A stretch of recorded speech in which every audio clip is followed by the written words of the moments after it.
ایک بزرگ گزرے شاہ بقی الدین ابن مخلد، فرماتے میری 19 سال عمر تھی، میں نیشا پور میں پڑھا کرتا تھا، میرے اندر علم کا بڑا ذوق تھا۔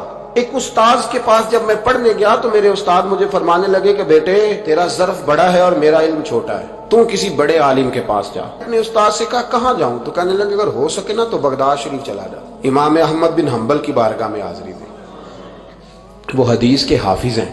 آج بھی آپ ان کی مسند امام احمد دیکھیں، جو حدیث کا طالب علم ہوتا ہے اسے مزہ آ جاتا ہے پڑھنے پر۔ کیا بات ہے امام احمد بن حنبل کی، اور انہیں اللہ نے اعزاز دیا کہ آج بھی مکے اور مدینے میں امام احمد بن حنبل کے مذہب پر فتویٰ دیا جاتا ہے، وہاں کے لوگ حنبلی کہلاتے، اتنی اللہ نے انہیں شان عطا فرمائی۔ کہتے ہیں میں نیشا پور سے نکلا جب تو بحری رستے کے لیے میں آنے لگا یہاں، جب جہاز میں بیٹھا نا تو رستے میں طوفان آ گیا۔ طوفان اس تیزی کے ساتھ آیا اور اتنے دن جاری رہا کہ ہمارے جہاز کی سمت ہی بدل گئی، ڈائریکشن ہی بدل گئی، گویا جانا ادھر تھا تو جہاز کا منہ ادھر ہو گیا۔ فرماتے جا کے کسی کنارے ہم اترے، یہ دیکھیں جو لوگ طالب علم جاتے تھے، فرماتے وہاں جا کے اترے، وہاں پتہ چلا کہ جس جزیرے پہ ہم اترے ہیں یہاں سے اگر پیدل جائیں گے تو 1.25 مہینے میں بغداد پہنچیں گے، اور فرماتے ہیں کہ پیسے بھی کوئی نہیں، ختم ہو گئے۔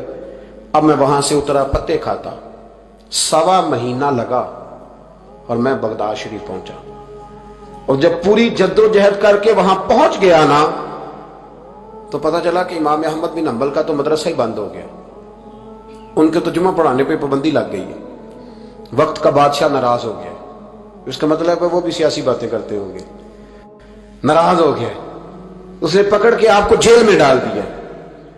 تو امام صاحب تو پڑھاتے ہی نہیں۔ فرماتے میں اب تلاش کرنے لگا کہ مجھے پتہ چلے امام صاحب کہاں قید ہیں۔ بتایا گیا کہ ان کو ان کے گھر کو جیل، سب جیل قرار دے کے نظر بند کر دیا گیا، اور گھر کے چاروں کونے میں پولیس کھڑی ہے۔ امام احمد بن حنبل رحمۃ اللہ تعالی علیہ کے وہ شاگرد شاہ بقی الدین صاحب فرماتے ہیں کہ میں جب وہاں پہنچ گیا، وہاں پہنچ کر کے میں نے لوگوں سے کہا کہ تم نا قریب نہ جانا، بس مجھے بتا دینا کہ امام صاحب کا گھر کہاں ہے۔ تو کہتے ہیں ایک شخص نے مجھے کہا کہ میں انگلی کا اشارہ نہیں کروں گا، آنکھ کا اشارہ کروں گا، کیونکہ حالات بڑے خراب ہیں۔ کہتے ہیں اس نے آنکھ کے اشارے سے بتایا کہ وہ سامنا گیٹ امام صاحب کا ہے۔ کہتے ہیں میں واپس آ گیا، اب ساری رات سوچتا رہا کہ امام صاحب کے گھر تعلیم حاصل کرنے کیسے جانا ہے۔ فرماتے ہیں پھر مجھے ایک تجویز سمجھ میں آئی۔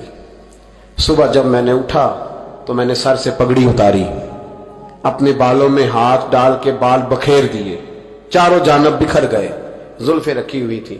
فرماتے ہیں پھر میں نے اپنی قمیض کو تھوڑا سا ایک جگہ سے پھاڑا، تھوڑا سا دوسری جگہ سے پھاڑا، ٹخنوں کے قریب کر کے کہتے ہیں میں نے جا کے تھوڑی سی تہمت کو بھی پھاڑا۔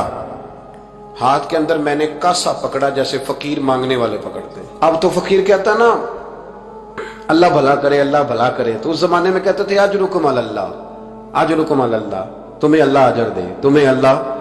کہتے ہیں یہ وظیفہ میں نے اچھی طرح پکایا، نظریں میں نے جھکا لی، پھٹے پرانے کپڑے پہن کے نا تو بغداد کی گلیوں میں، بغداد کی گلیوں میں تیری تلاش میں پھرا میں جنگل، پہاڑ اور دشت میں۔ کہتے ہیں بغداد کی گلیوں میں کبھی ادھر کبھی ادھر، میں نہ وہ لیے نہ کاسا، میں گھوم رہا ہوں، پھر رہا ہوں، تینوں لب دیا آپ گواچے۔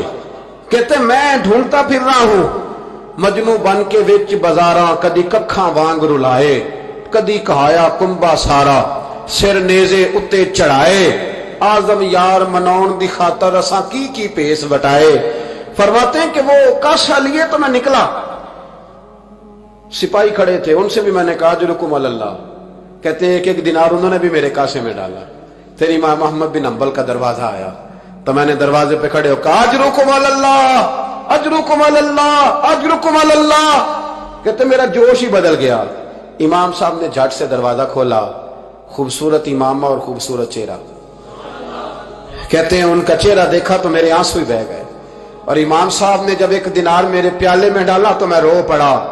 میں نے کہا بغداد کے بادشاہ اور میرے محبوب کے علم کے وارث، میں بھیک مانگنے نہیں آیا، میں تو رسول اللہ کی حدیث سننے آیا ہوں۔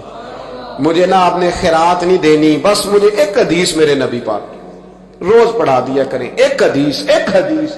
یہاں تو ہر جمعہ پڑھائی جاتی ہے نا، وقت نہیں ہوتا، لوگ دیر سے آتے ہیں۔ کہا ایک حدیث آپ نے پڑھانی ہے۔ شاہ بقی الدین صاحب کہتے ہیں امام صاحب نے میرا چہرہ دیکھا تو خوشی سے کھل اٹھے، فرمانے لگے تو کیسے آئے گا؟ کہا حضور بھکاری بن کے۔ میں خیرات مانگنے آؤں گا، یہ بھی تو خیرات ہی ہے نا، مصطفیٰ کریم کے نام کی خیرات مانگنا۔ حضور آپ نے ایک حدیث پڑھانی ہے، سنیں۔ شاہ بقی الدین کہتے ہیں میں پورا سال بھکاری بن کے جاتا رہا، یہ جذبہ، یہ شوق، پورا سال بھیک مانگنے کی غرض۔ یہاں تو ہمیں اپنے علماء میں کمزوریاں نظر آنے لگ جاتا ہے، سب ٹھیک ہے جی، وہ ایک بات نہیں ٹھیک، لہذا چھٹی، میں اب خود بہت بڑا محدث ہوں، مجھے کیا ضرورت۔ یہ کمزوری ہے، اس لیے اخلاقی رویے لوگوں کے مضبوط نہیں رہتے، اس لیے دنیا داری کی ساری باتیں آتی ہے پر دین نہیں آتا، کیونکہ ہمارا وہ شوق نہیں، وہ انداز نہیں۔ ہم کون بھکاری بننے کو تیار ہے؟ جب لوگ کاسا پکڑتے تھے تو پھر رسول اللہ کے دین کی خیرات بھی اس میں آیا کرتی تھی۔ اب کوئی کاسا ہی نہیں پکڑتا تو خیرات کیسے آتی؟ تو لوگ بحث کرنے آتے، گفتگو کرنے آتے، لینے کون آتا؟ حضرت شاہ بقی الدین کہتے ہیں میں پورا سال جاتا رہا۔ امام احمد بن حنبل مجھے فرماتے یار میں بھی سوچتا تھا کہ کہیں میرے علم کو زانگی نہ لگ جائے، دیکھو اللہ نے فضل کیا ہے، مجھے ایک طالب علم عطا فرما دیا ہے۔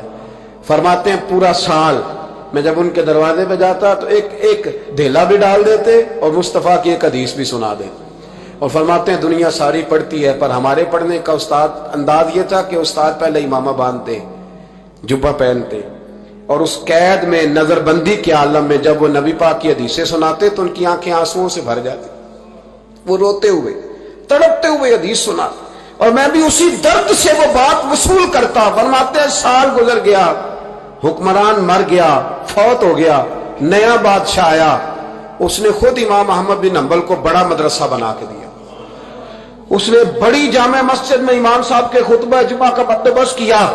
فرماتے ہیں ہزاروں طالب علم کئی ملکوں سے امام صاحب کے دروازے پر آ کے بیٹھنے لگے۔ فرماتے ہیں جب میں بھی پہنچا نا تو امام فرمانے لگے تو ذرا آگے آ جا۔ کہتے میں آگے آیا تو فرمانے لگے بھی علم تمہیں بھی دیتا ہوں، تمہیں بھی پڑھاؤں گا، مرتے دم تک پڑھاؤں گا، پر جو میرے اندر فیض کی خیرات تھی نا وہ ساری اس نے حاصل کر